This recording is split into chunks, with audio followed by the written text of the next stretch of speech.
Good evening, fellow collectors. November 3rd, 2010. My first video in about a month. I did that intentionally. Two reasons. One is that I'm working on some projects.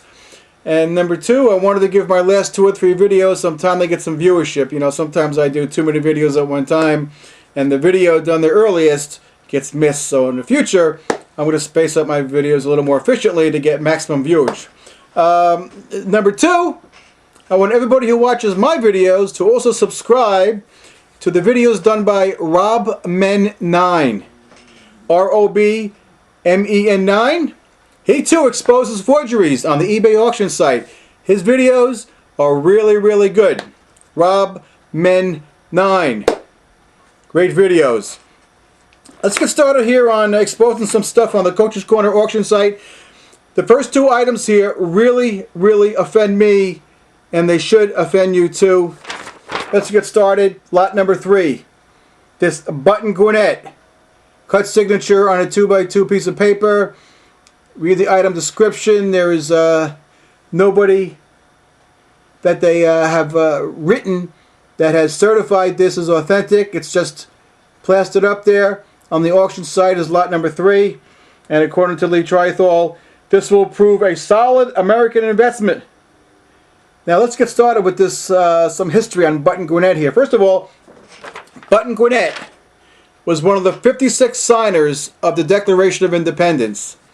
Of all the 56 signers of the Declaration of Independence, his is the rarest. Approximately 9 months after he signed the Declaration of Independence, Mr. Gwinnett passed away. He actually was mortally wounded in a duel in May of 1777, and he actually died and passed away 3 days after that duel. So his signature is really rare. Died at a very young age, of course. A Button Gwinnett authentic signature goes for at least between $100,000 and $150,000. Between $100,000 and $150,000.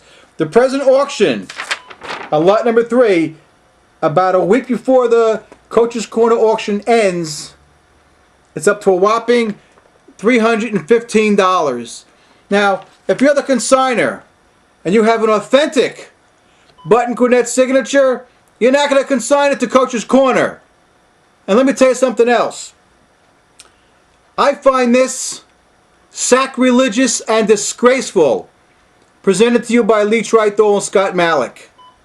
To me, this is offensive and as close to sacrilegious as you can get. Only 51 Button Gwinnett signatures are known in the whole world. 51! And yet a consigner consigned it to Coach's Corner, and right now it's at a whopping $315. A little more history. There was a letter that sold for $722,500. I think it had 5 or 6 signatures on there. One of the 5 or 6 was Button Gwinnett's. Historians will tell you if Button Gwinnett's signature was not on that letter would have gone for about $50,000 as opposed to $722,500. A legitimate Button Gwinnett signature, like I said, goes for between $100,000 and $150,000. The one on the top is an authentic Button Gwinnett signature. The one on the bottom is the one presented to you by Coach's Corner, Trythall and Scott Malack. It looks like the one from Coach's Corner, like it was done with a Bic pen. Back then, of course, the only writing instrument was a quill pen, a feather pen, I guess whatever you want to call it. The one on the bottom looks like it was done with a Bic pen, and number 2, it's very slowly drawn, very methodical. To me, this is sacrilegious. I find this offensive.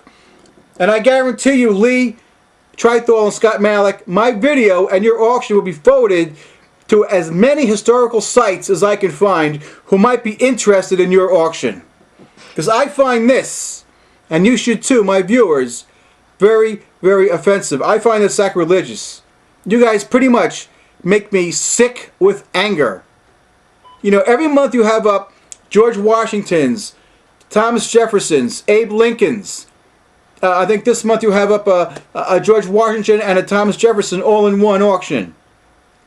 Why did the consigners send it to you? First of all, if you have a legitimate button Gwinnett, you know what you're going to do with it? You're going to get it authenticated by a major authenticator, or by a real historical authenticator who knows these signatures.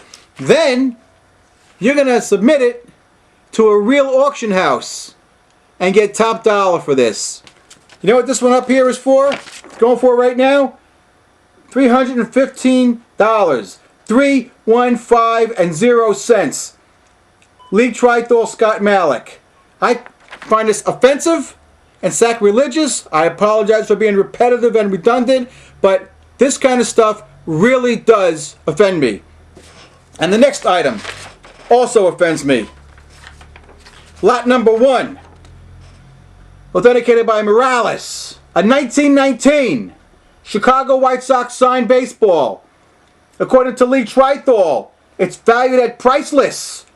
It's up to about $3,600. I don't know of any major authenticator that has ever certed a real authentic 1919 White Sox signed baseball. And this isn't the first one.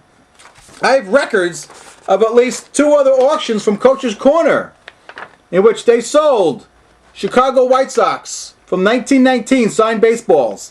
One sold for $3,000, another one sold for $2,100.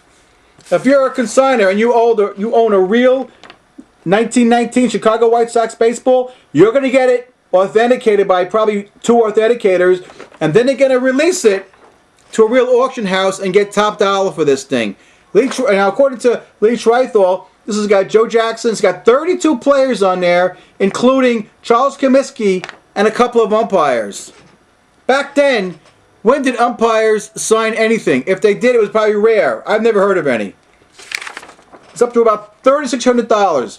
Nobody else has ever owned or sold or authenticated a 1919 Chicago White Sox baseball. This is at least the 3rd one that I know of that Coach's Corner has put up for auction.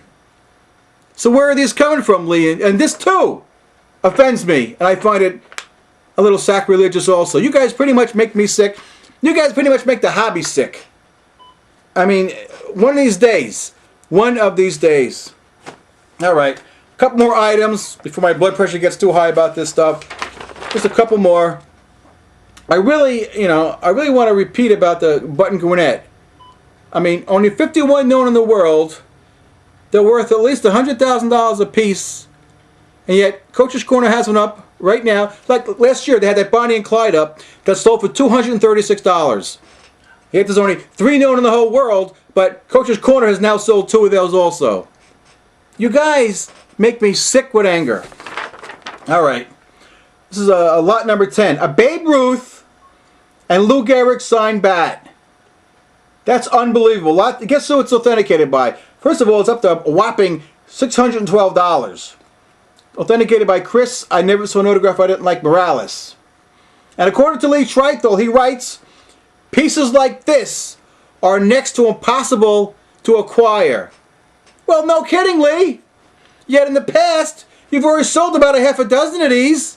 And you write in your item description that pieces like this are almost next to impossible to acquire, and yet you seem to always be able to acquire them. And it's up to a whopping $612. Babe Ruth, Lou Gehrig on a bat. Yeah. A consigner, if he's got a real authentic one, he's getting it authenticated by at least 2 major authenticators, and then he's giving it to a real auction house and getting top dollar for it, not $612. All right, a couple more items. I'm not going to illustrate here too many items. This is lot number 15, a Lou Gehrig signed bat. You know, as Lee says, as rare can be. You know what this is up to? $195. Let's make a point here. Back then, first of all, Lou Gehrig didn't sign all that much. And back then, the athletes mostly signed baseballs. Jerseys weren't signed, rarely bats, usually a baseball. Yet they've sold at least a couple dozen of Lou Gehrig signed bats. Never authenticated by PSA, JSA, or any major authenticator. Only by using Morales or that, what's that guy over there, TTA now? He's all by himself, Ted Taylor. Jeff Stevens got out while he had the chance to. One last item, lot number 9. A Henry Louis Gehrig signature on a baseball. According to Lee, the book value on this is $20,000, and yet this almost Snow White Henry Louis Gehrig baseball is up to a whopping $500. To me, all of this stuff to me is offensive and sacrilegious. This is really incredible that you guys can put out this stuff every single month, stuff that no other auction house ever has. Every month you guys put out 2 or 3 signed Beatle albums, which are rarer than rare, and yet you guys have 2 or 3 up every single month. Usually certified. And I use that word loosely. When I say authenticated, I use that word loosely by Ted Taylor. Because I want to know what exemplars he uses to authenticate a lot of the stuff that's on your auction site right now and every other month. But this button Gwinnett, this one here, I find totally offensive. Totally offensive. Brought to you by Lee Trythall and Scott Malack. We'd like to know who the consignor is of that and where he got it from. That's what I want to know. Anyway, I'll start doing my videos again, and I'll talk to you guys real soon. Subscribe to Rob Men 9. Before